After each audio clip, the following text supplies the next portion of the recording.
所以它其实实际上他们只是为了要赚钱。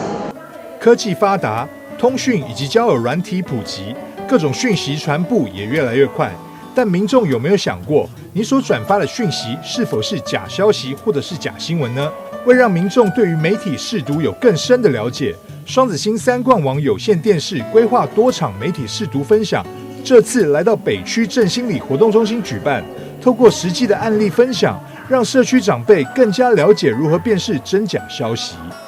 网站啊，什么种种来看伊个话有假啊真的啊，会当了解啊，看是诈骗的啊种种啊。加减了解哦，一寡假消息的，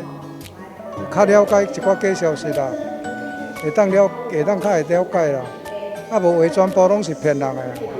透过实际网络诈骗案例以及明白易懂的 CG 图卡，协助长辈更能吸收各种防骗资讯，也让振兴里发展协会总干事侯美惠非常感谢中嘉集团的用心规划。现在资讯非常的泛滥哦，那我们有时候一些讯息对我们来讲，我们也不知道它到底是真的还是假的。那如果透过你们这样子的推广的话，除了我们这些年轻人以外，我觉得我们社区的这些长辈，他们更需要了解。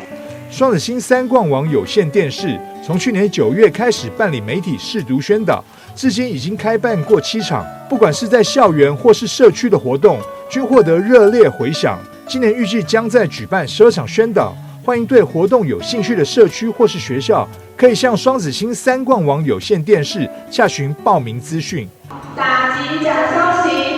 人人有责。记者张硕维台南报道。